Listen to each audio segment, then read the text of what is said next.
Ternyata si Riko yang teriak di depan tuh dia ngedengar sesuatu. Dia bilang kayak ada orang penuh gitu di sekitar telinganya. Dia tuh bilang,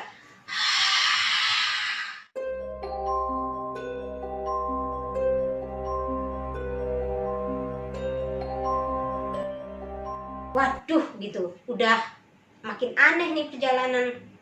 Habis itu si Riko cerita, aduh aku lagi nggak nyaman nih, dia bilang kayak gitu kan. Soalnya si Riko nih kan dia orang yang paling peka banget lah sama hal yang kayak gitu. Terus akhirnya yang awalnya kami jalannya tuh berjauh-jauhan karena emosi tadi kan.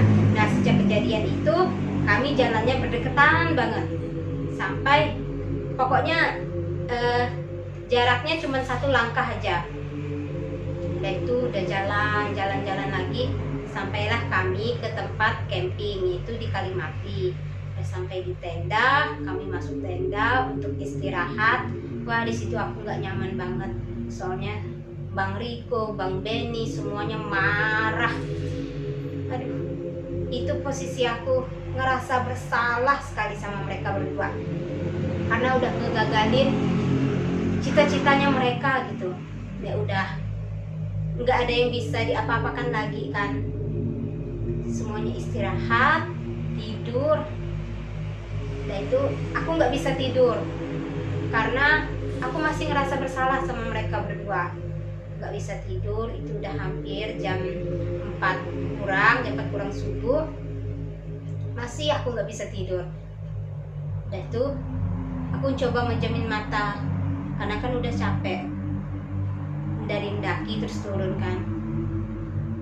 Nah saat menjam mata itu aku ngedengar musiknya itu yang nggak pernah aku dengar sebelumnya, baik di mana-mana gitu lah. Pokoknya aku nggak pernah dengar musik itu. Nah positive thinking aja nih, aku mikir kalau musik itu dari tenda lain, oh mungkin ada teman-teman tenda lain yang udah bangun atau ngidupin musik gitu. Tapi aku dengar, makin aku diam ngedengarnya, suara musiknya itu makin kencang, ramai banget suaranya. Entah nggak tahu apa atau di tenda lain, pokoknya aku tuh mikir, oh ini mungkin kayaknya teman-teman dari tenda lain kan. Tapi setelah aku dengar jelas, wah kayaknya sih bukan gitu kan. Dan itu aku dengerin tuh sampai jam 5 subuh. Udah sampai jam 5 subuh, musiknya tuh suaranya seperti gamelan. Tapi gamelan manakah aku juga nggak tahu gitu, entah itu gamelan Jawa atau gamelan Sunda, pokoknya aku nggak tahu. Dan aku baru dengar juga, tapi musiknya itu ada tang tang tung tang tung gitulah kayak gamelan. Akhirnya udah sampai jam 5 subuh kan, udah tuh nggak ada lagi musiknya. Aku bingung, apaan sih ini, musik dari mana, atau ada kampung kali ya sekitar sini.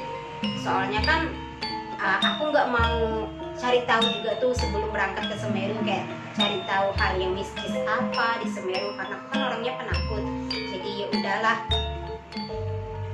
oh mungkin aku salah dengar gitu mikirnya. Udah sampai jam 5 subuh, nah udah ramai juga kan bunyi tenda-tenda yang lain tuh, teman-teman yang lain kan udah pada bangun, udah semuanya udah ribut. Udah sampailah pagi kan sekitar 5:30, kami juga udah bangun, udah siap-siap packing untuk pulang ke Ranukumbolo. Kami nggak nunggu teman kami yang dari Palembang ini, karena mereka sampai jam 7 pagi itu belum nyampe ke Kalimati. Udah akhirnya kita tinggalkan mereka, kami berjalan 3, buka tenda, packing semua, sarapan, kami mulai jalan. Nah di perjalanan ini kami bertiga ini udah mulai nggak kompak. Pokoknya karena aku ngerasa paling bersalah, aku tuh paling nggak nyaman sama mereka berdua.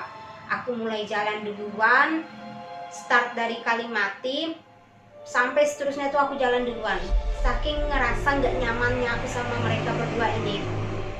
Nah di situ aku mulai lagi nih ngedengar musik yang sama kayak aku dengar waktu subuh. Sepanjang jalan Kalimati itu aku dengerin, tetapi aku tetap mikirnya, oh mungkin ada kampung orang lah kali, ada acara gitu kan. Tapi di satu sisi aku mikir, kampung apa sih yang ada deket gunung ini sampai musiknya tuh kedengaran dari sini.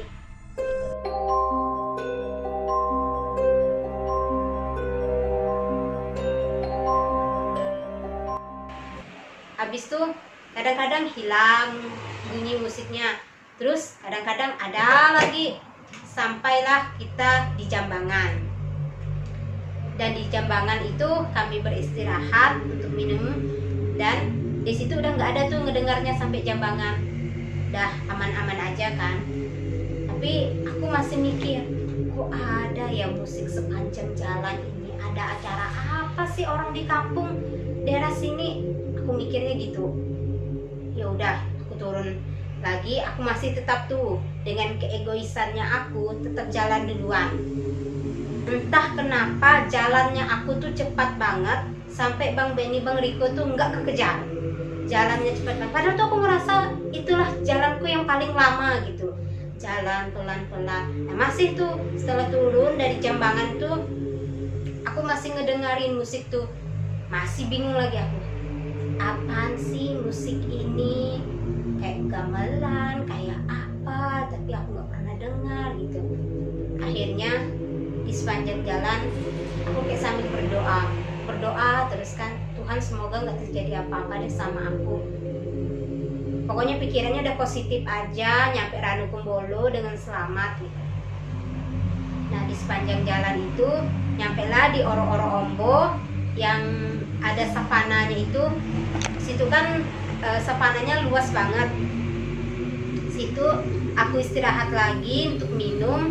Nah situ aku ada ketemu pendaki yang turun juga. Dia nanyain, Mbak kok jalannya sendirian sih gitu.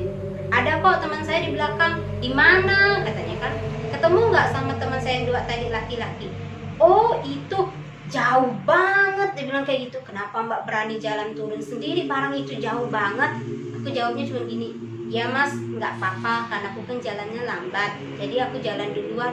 Oh gitu kata masnya kan, yaudah saya duluan ya Mbak. Oh iya mas. Sambil aku duduk di sekitar savana itu istirahat kan. Nah itu aku masih dengar musik gamelan, kayak orang pagaleran wayang kulit gitu sih suaranya, mirip itulah. Tapi aku nggak pernah dengar secara langsung di luar sini, melihat acara orang yang kayak musik itu nggak pernah. Sampai di Oro-Oro Ombo, wah itu musik makin kencang banget musiknya. Aduh dalam hati saya, gila ya, ini kampung memang dekat banget dengan daerah sini, sampai musiknya kencang ini. Speaker apaan nih yang dipakai orang gitu, dalam hati aku mikirnya. Waduh keren juga gitu kan, karena speakernya sampai sekencang itu. Nah jalan lagi tuh sampai di Oro-Oro Ombo, masih jalan. Nah paling puncak jelas sekali suaranya itu pas mau mendekati puncak yang Tanjakan Cinta. Nah mau mendekati Tanjakan Cinta ini, situlah aku paling mendengar puncak yang luar biasa. Tapi pernah kayak sekilas di pikiran aku, jangan-jangan ini musik gaib nyambutin aku. Enggak gitu kan. Jangan mikir kayak gitu, positif aja, mungkin ada kampung orang dekat sini tuh.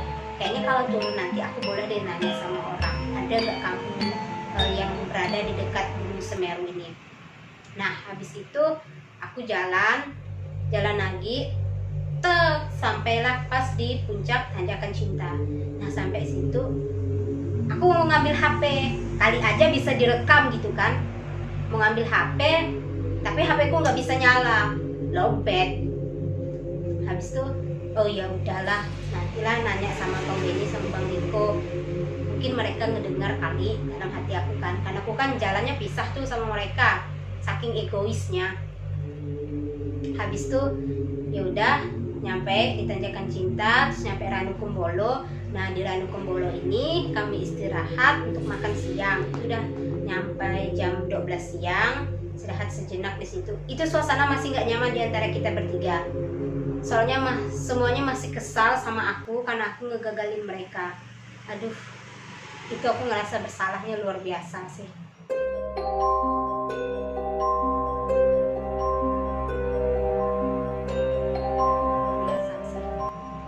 Kayak apa ya, akulah penyebabnya gitu, yang ngebuatin teman-teman aku nggak bisa sampai puncak. Sedih sekali rasanya. Habis itu nyampe Ranu Kumbolo, ya Bang Riko mulailah ngecairin suasana gitu sama Bang Benny sama aku. Intinya dia tuh mau kita tuh kayak pertama berangkat gitu, usah kayak gini, saling nggak mau teguran, mau aktivitasnya masing-masing gitu. Akhirnya kita mulai ngecairin suasana dengan makan bersama. Nah, ada makan bersama itu aku coba nanya Bang Riko, soalnya Bang Riko ini kan dia paling peka juga. Terus aku nanya, Bang, sebenarnya kamu waktu perjalanan pulang ada nggak ngedengar suara kayak musik gamelan atau apa gitu? Terus dia cuma bilang aku, udah nggak usah ditanyain, kita masih di jalan, kita masih di tanah orang, tunggu nyampe rumah aja kita cerita. Tapi aku kan orangnya penasaran, maunya itu juga gitu kan. Habis itu dia bilang, kamu nggak usah nanya terus, ini kita di tanah orang, dia bilang kan, nanti aja tunggu nyampe ke rumah. Ya udah, karena dia bilang gitu kan, aku juga nggak nyaman untuk nanya-nanya.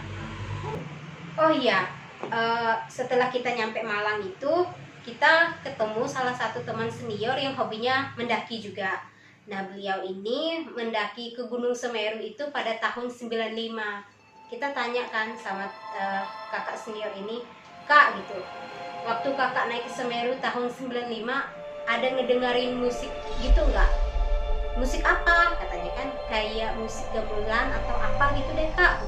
Aku tanyain kan, oh kalau itu mah udah kami biasa dengarnya, dia bilang kan. Terlebih lagi di zamannya kami tahun 95, Semeru tuh nggak kayak sekarang, hutannya lebat-lebat semua. Jadi kalau nemu yang kayak musik gamelan atau ketemu orang yang aneh-aneh tuh kami udah sering. Wah, situ aku udah ngerasa berarti yang aku dengar itu bukan musik hajatan di kampung orang, ternyata itu memang musik mistis. Nah, terus si teman kami yang senior nih, dia cerita lagi, dulu kakak itu dengar di oro-oro ombok. Lah, sama dong dalam hati saya kan, aduh sama persis ya seperti yang aku dengar gitu kan. Terus dia cerita, kalau yang kayak gitu nggak usah ditanggapin katanya, kalau ditanggapin bisa ngebawa kita entah kemana lah, entah ke hutan-hutan yang lain, dia bilang gitu.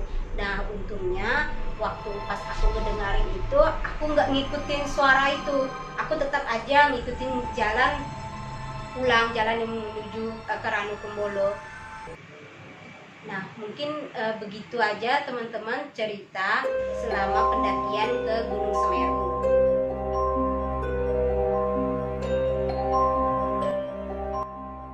Hal yang dapat kami pelajari selama melakukan pendakian ke Gunung Semeru adalah puncak bukan tujuan yang utama. Puncak hanyalah bonus. Tujuan utama kita adalah bagaimana pulang dengan sehat dan selamat.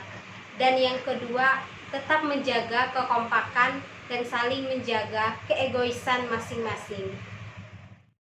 Jika video ini menarik dan bermanfaat bagi teman-teman, maka jangan lupa klik tombol like, subscribe, komen, dan share video ini supaya channel ini dapat semakin berkembang.